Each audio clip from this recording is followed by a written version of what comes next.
Continuamos con esta clase con la segunda parte, pacientes en esquema.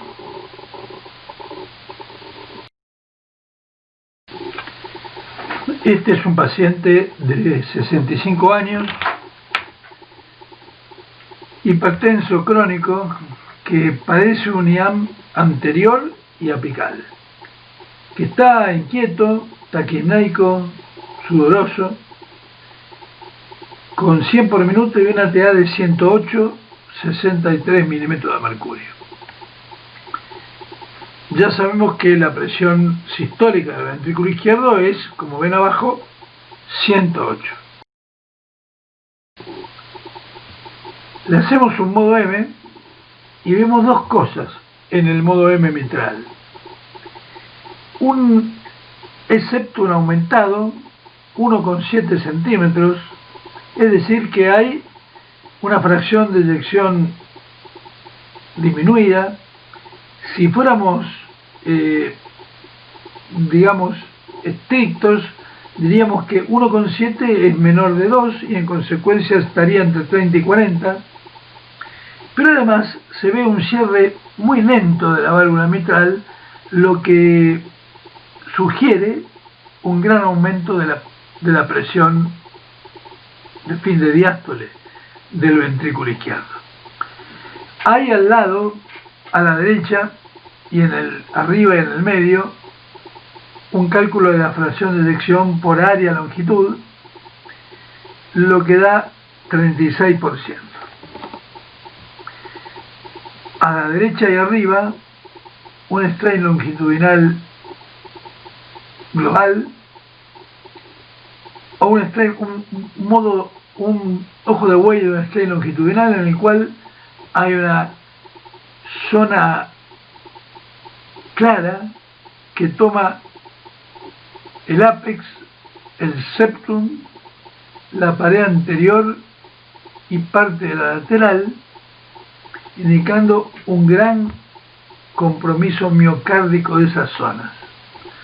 Abajo y a la izquierda, la DPDT da 457 milímetros de mercurio por segundo, lo que indica que hay un gran deterioro de la contractilidad. Recuerden ustedes que el valor normal de la DPDT, que era un índice de contractilidad independiente de la poscarga, era de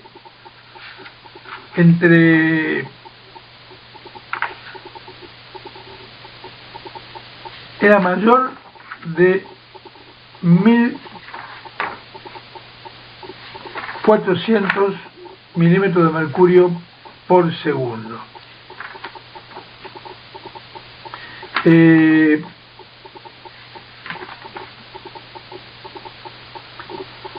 Eso era lo normal, y entre menor de 800 es un deterioro severo.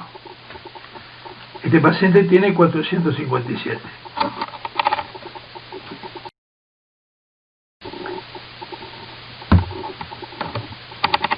Le hacemos un flujo mitral, tiene una E de 1,08 metros por segundo y una A de 0,26, mucho mayor que 2. La relación EA es de 4,15 y además tiene una pendiente de desaceleración de E de 80 milisegundos, un flujo por Doppler pulsado tisular claramente restrictivo. A la derecha está el Doppler tisular, cuya E' es de 8 centímetros por segundo. La E', 1,08 dividido 0,08 metros por segundo, da 13,5, mayor de 10, lo que también indica aumento de la presión de fin de diástole. Abajo a la izquierda se ve la velocidad de propagación del flujo mitral, acostada, enlentecida, 32 centímetros por segundo. Recuerden que entre 45 y 55 es normal según la edad, y la relación entre E y velocidad de propagación es mayor de 2,5, 3,3. Todos estos signos, además del cierre mitral que vimos antes, indican una elevación muy marcada de la presión de fin de diástole y de la Weill.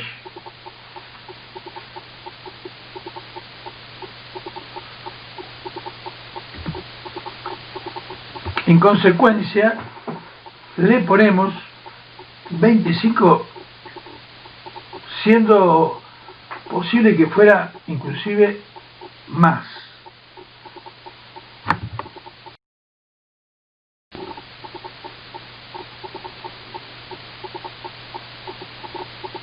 Acá hemos juntado algunos de los datos que indican el aumento de la presión del fin de diástole, datos que ya dijimos: el Doppler pulsado, el modo M, la E' y la E velocidad de propagación.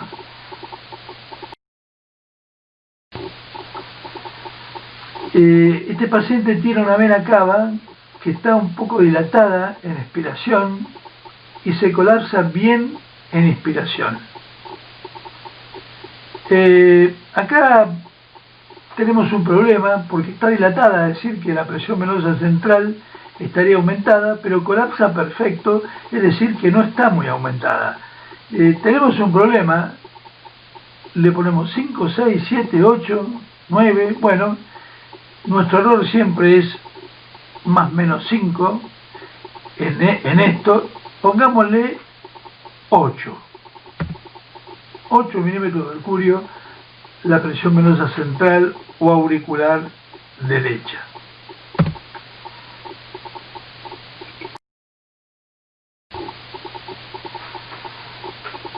El tiempo de aceleración del flujo pulmonar es normal, lo que significa que la presión media de la arteria pulmonar no estaría aumentada. Hay varias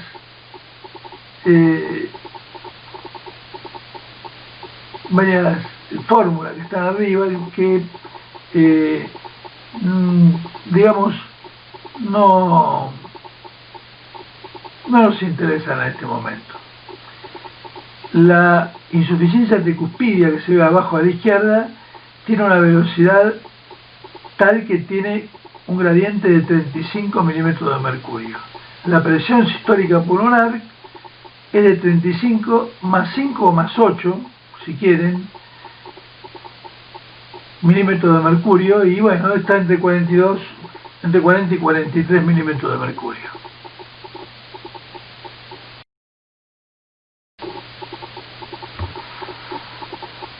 La presión diastólica pulmonar, ya que hay 11 de gradiente en la insuficiencia pulmonar en fin de diástole, es de 19 milímetros de mercurio, sumándole 8.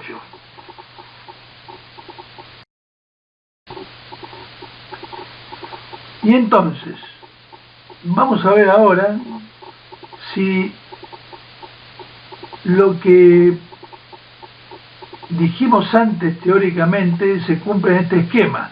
Si todos los elementos de la valoración hemodinámica en un paciente crítico internado en la unidad coronaria pueden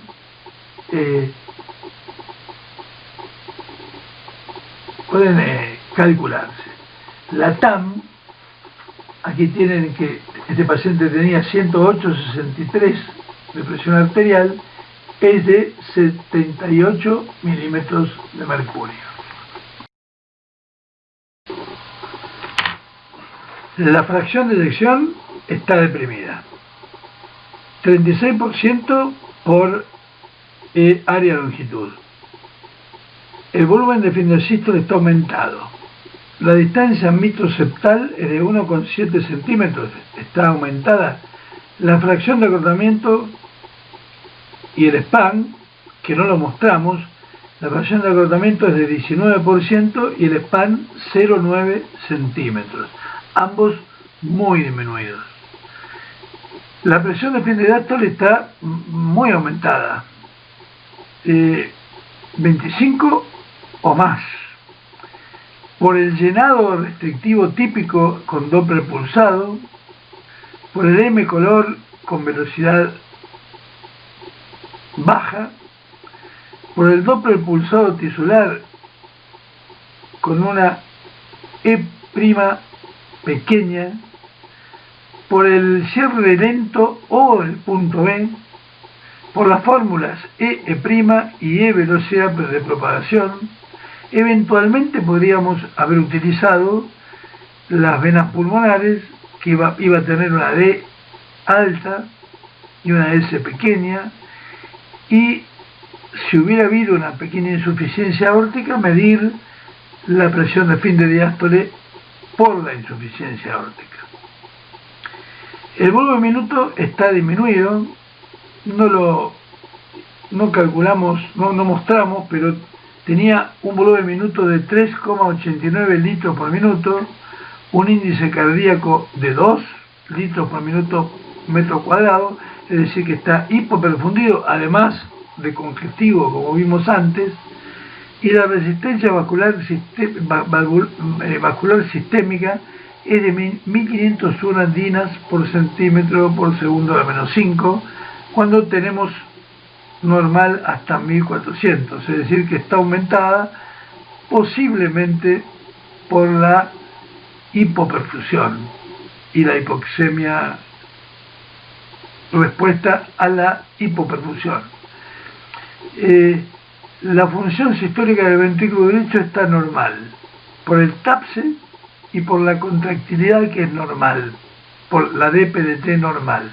La presión sistólica pulmonar está levemente aumentada, no sacamos la resistencia vascular pulmonar, la presión venosa central está normal o apenas aumentada, y podríamos haber hecho el índice combinado, que nos dio 0,62, la cuenta nos daba fracción de eyección de 38, y la DPDT nos dio 457 milímetros de mercurio por segundo, lo que indica, junto con el strain que vimos, un deterioro severo de la contractilidad.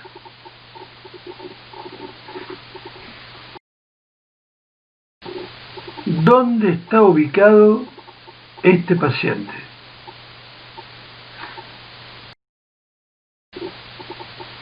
Está con hipoperfusión y congestivo. Está en shock cardiogénico.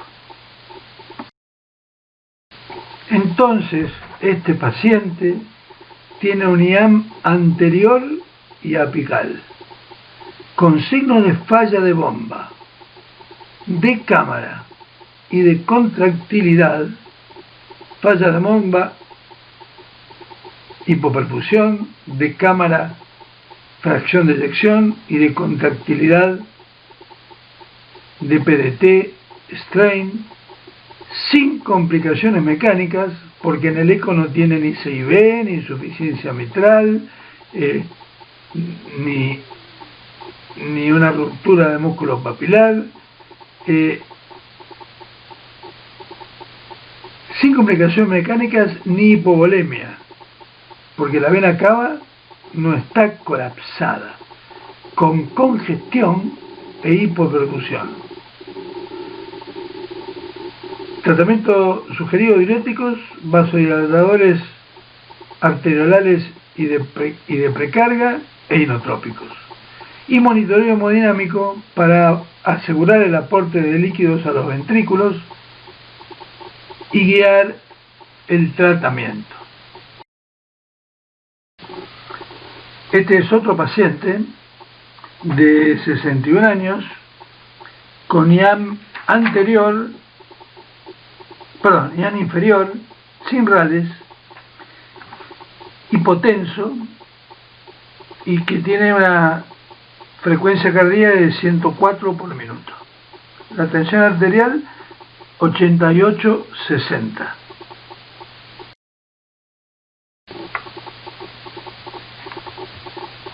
Tiene por modo M una excelente movilidad de las paredes y una fracción de eyección de 73%. Bueno, no vemos la pared inferior en el modo M, pero sí la posterior, es decir que es un infarto sí, estrictamente inferior, y la fracción de eyección por Simpson nos da 75%.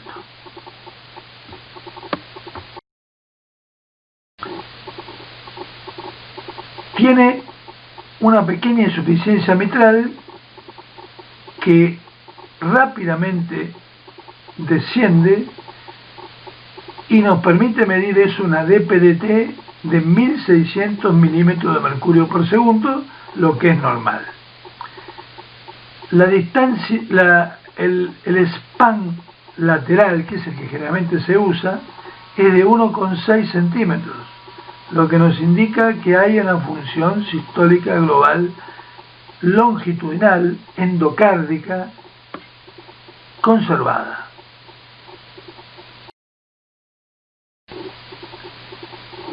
El flujo de llenado es de relajación prolongada, es decir, que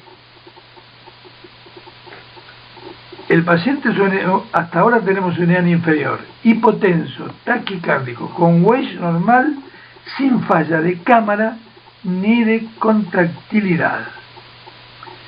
Si agregamos el flujo pulmonar, vemos que tiene una S mayor que la D, como es normal, lo que también apoya que la presión de fin de diástole es normal. Si estuviera muy elevada o elevada, la D sería mayor que la S. Bien.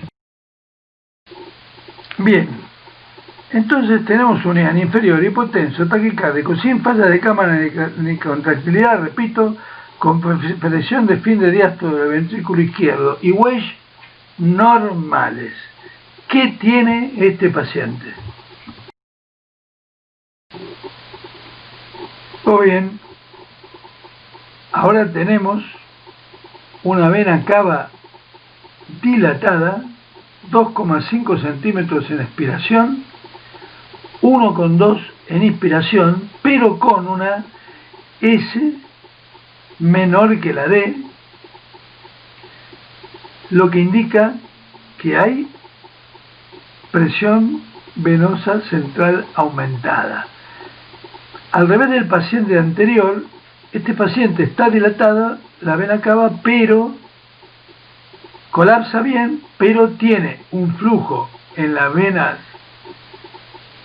intrahepáticas invertido, lo que indicaría que la presión venosa central está aumentada. Por eso le ponemos 12 a la presión auricular derecha y a la presión diastólica del ventrículo derecho.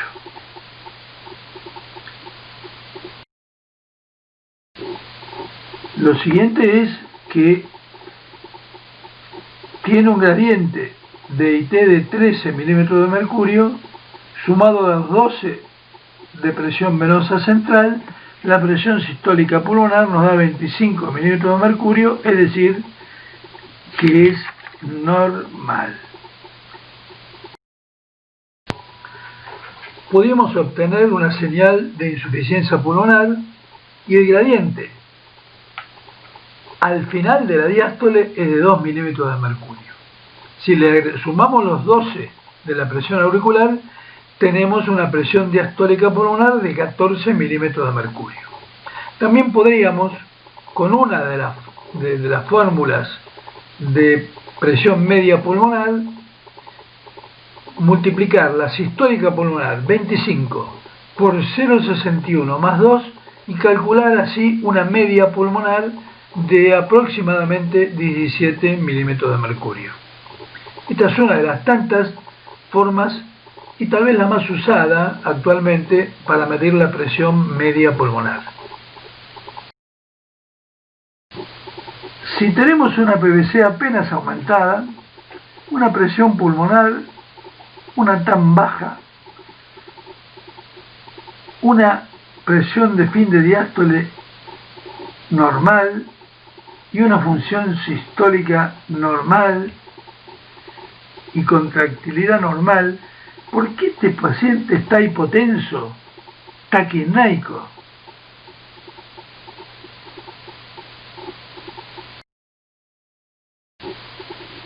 Y además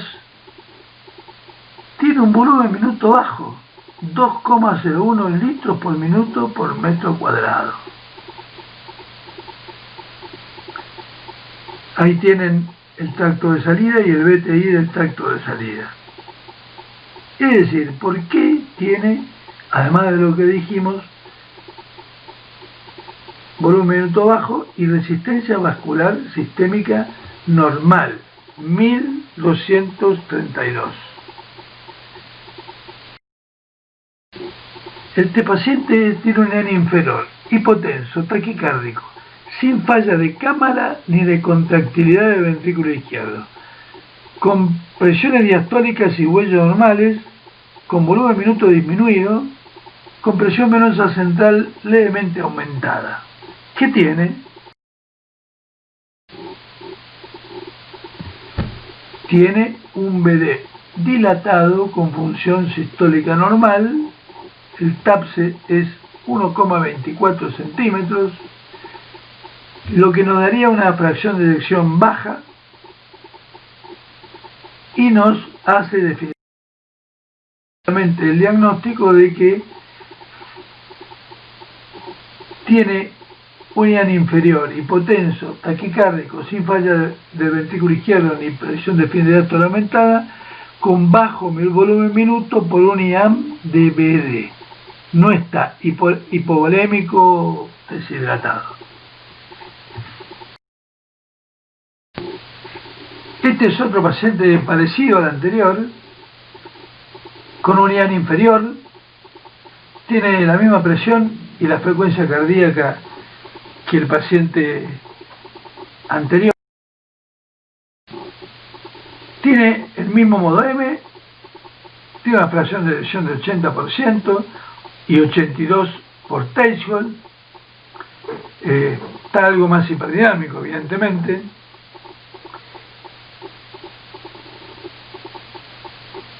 La función sistólica de cámara entonces es normal. Tiene un flujo de relajación prolongada, un flujo mitral de relajación prolongada, no tiene en consecuencia wedge alta. Y este paciente, a diferencia del anterior, tiene una pared, un TAPSE de 3 centímetros alto y una vena cava inferior que se colapsa casi totalmente en la inspiración, chica y más chica en inspiración. La presión pulmonar es de 15 más 3, digamos, 18, es relativamente baja. La función sistólica del ventrículo derecho es normal.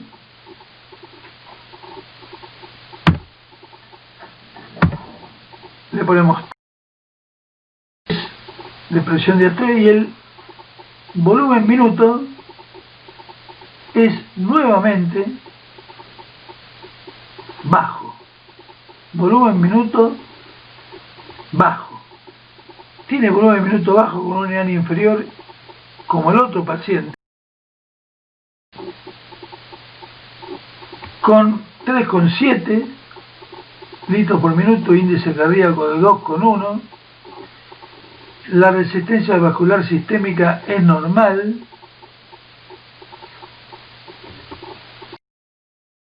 ¿Qué tiene este paciente con IAN inferior?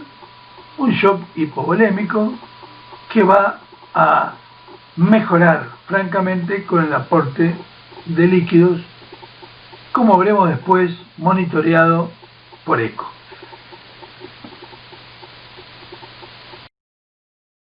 Rápidamente, este es un IAN inferior, hipotenso y taquicárdico como el anterior, sin falla del ventrículo izquierdo ni presión de fin de diástole aumentada, con bajo volumen minuto, pero con vena cava inferior pequeña y con disfunción sistólica del ventrículo derecho.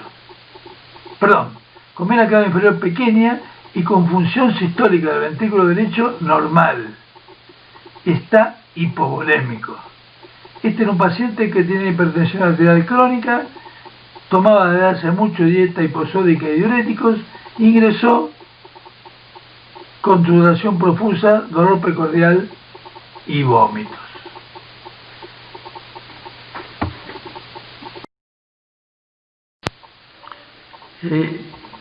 Esta clase se basó fundamentalmente en estas mediciones hemodinámicas de las que hemos hablado en detalle durante todo este tiempo. Sin embargo, hay que recordar que la ecocardiografía no es solamente esto en un paciente de unidad coronaria, esto desde el punto de vista hemodinámico, pero además agrega todo lo relativo a la imagen y a otras cosas que también tiene con el manejo hemodinámico de estos pacientes, como es el aporte de líquidos y la respuesta a ese aporte de líquidos.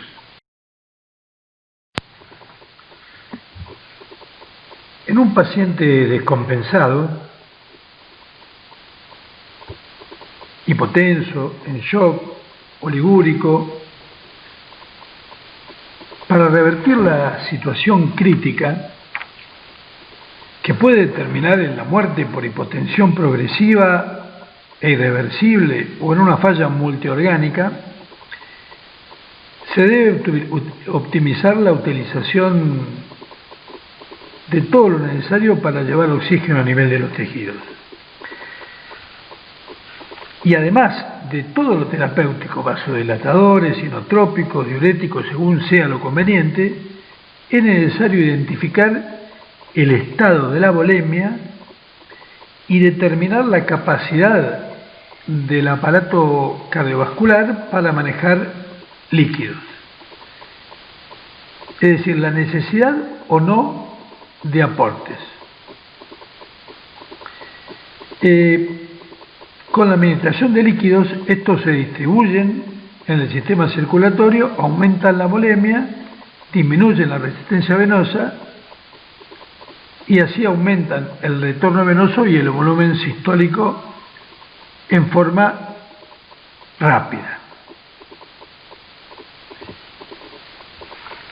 Al principio,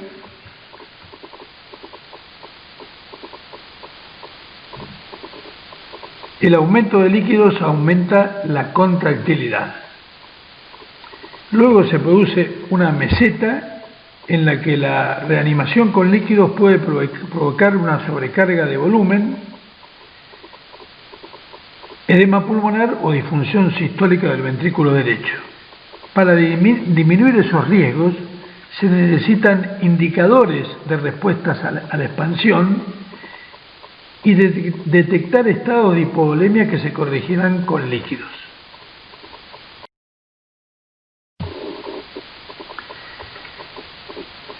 Los parámetros habituales para determinar la volemia, los parámetros que se utilizan en las unidades de cuidados intensivos o en la unidad coronaria, son la frecuencia cardíaca, la tensión arterial, la diuresis, la presión venosa central, la presión capilar y el estado metabólico. Pero estos parámetros no siempre son efectivos.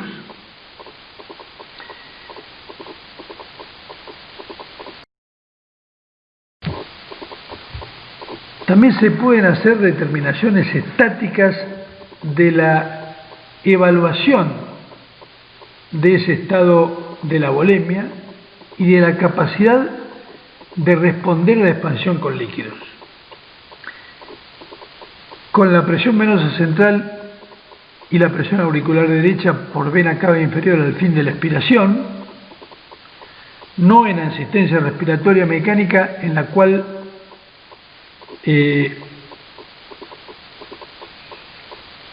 la vena cava no sigue los parámetros habituales, aunque aún en la asistencia respiratoria mecánica en los extremos se puede con cierto grado de predecibilidad decir que una vena cava inferior, si es muy chica, va a responder el paciente bien a los líquidos, y si está dilatada hay falta de respuesta. La presión de fin de diástole del ventrículo izquierdo y Weiss, como ya explicamos, si hay un patrón restrictivo, eso va a indicar falta de respuesta al aporte de líquidos, ya que hay un aumento de las presiones de llenado. El aumento del diámetro diastólico del ventrículo izquierdo indicará posiblemente una hipoquinesia, junto con el aumento del diámetro diastólico indicará falta de respuesta. A su vez, diámetros pequeños y hiperquinesia indica o predice una respuesta positiva al aporte de líquidos, al igual que el tamaño del ventrículo derecho. Estos son parámetros estáticos. Las determinaciones dinámicas son mejores para predecir la capacidad de respuesta a la expansión con líquidos. Lo que en la clínica se realiza es ver cómo ante la expansión varía la presión sistólica o la presión diferencial o simplemente la presión diastólica, la presión auricular derecha y la colapsabilidad de la vena cava, pero también podemos utilizar, y a eso nos vamos a referir ahora, a la variación del volumen sistólico mayor o menor de 45% y la elevación pasiva de los miembros inferiores.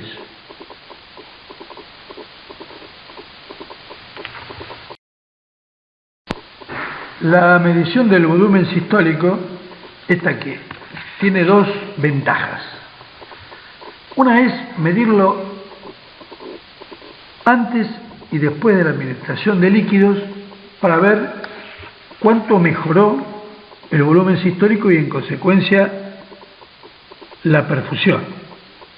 Esto es lo que se ve en la parte de abajo de la figura, en donde se administran 250 mililitros en un paciente con una tensión arterial de 75-55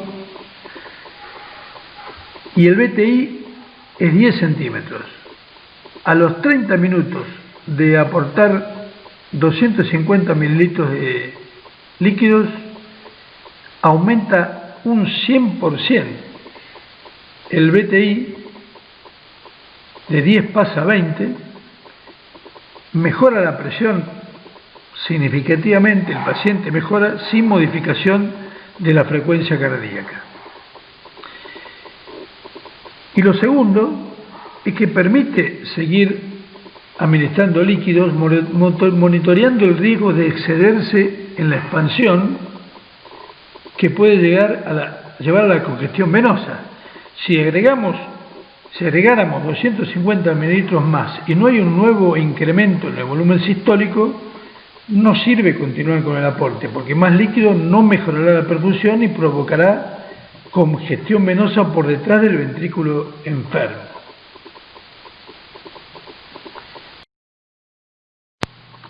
Acá vemos también un paciente que tiene al ingreso un BTI de 10,5 centímetros y que luego de la administración de 400 centímetros cúbicos de líquido aumenta a 18,1, de 10,5 a 18,1, casi un 70% su volumen sistólico.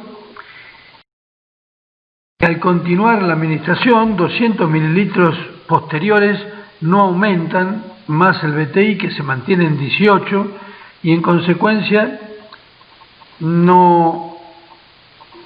esto implica que no necesita más líquido o que inclusive puede ser deleterio para el paciente. Esto es sin otra medida terapéutica agregada. El paciente no recibió otra medicación en ese intervalo de 30 o 40 minutos.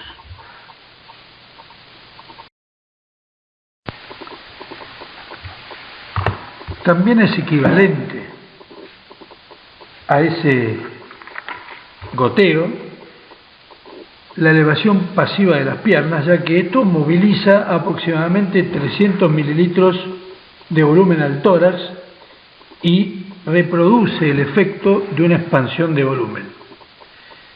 Se elevan 45 grados las piernas y se mide el BTI o el volumen sistólico inicialmente y aproximadamente un minuto después. Si el volumen sistólico o el BTI aumentan 12% o más, esto significa que el paciente se beneficiará con el aporte de líquidos y la expansión es conveniente. Por supuesto, puede medirse el volumen sistólico, el volumen minuto, el BTI o la velocidad pico. Y, como siempre, todas estas mediciones son importantes, sobre todo en el monitoreo y no en su valor absoluto, antes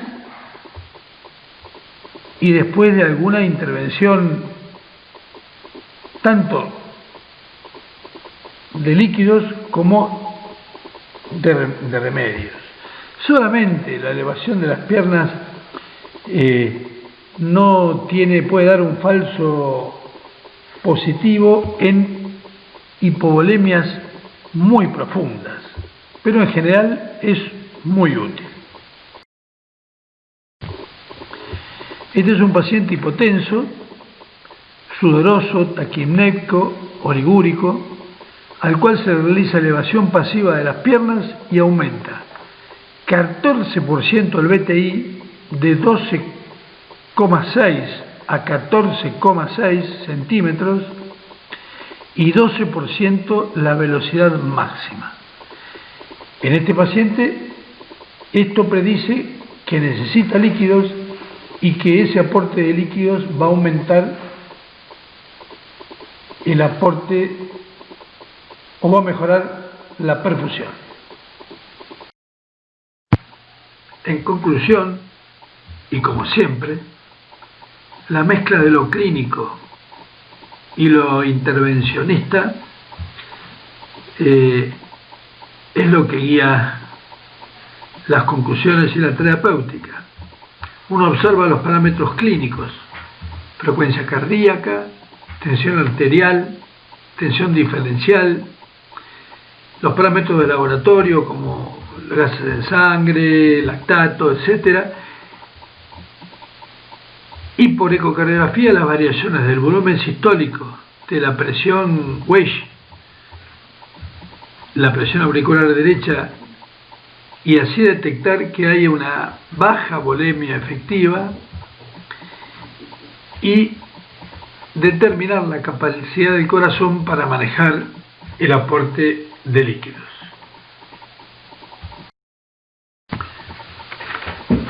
Y por fin, una palabra para los no entrenados en ecocardiografía o los terapistas. ¿Qué es lo más simple para monitorear rápidamente a un paciente?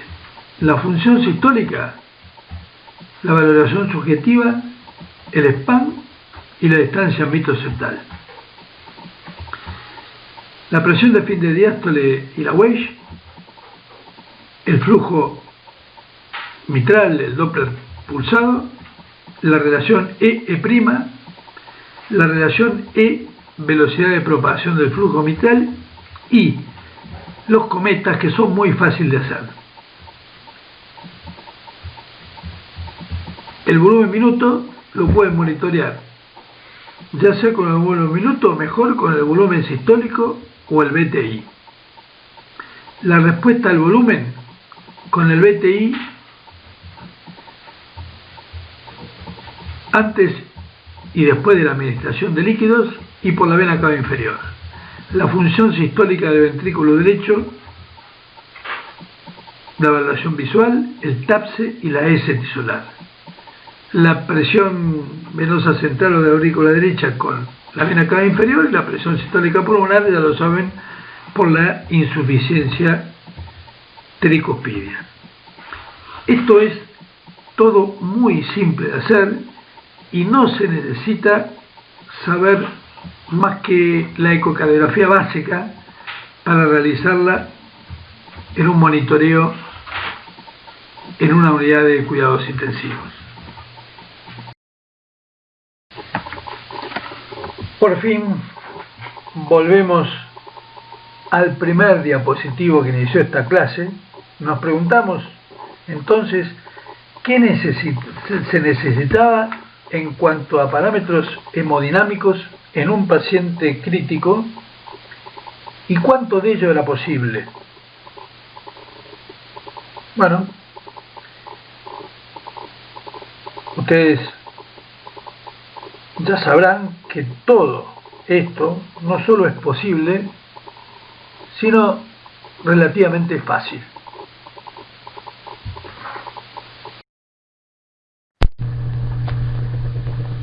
Muchas gracias por la atención de ustedes.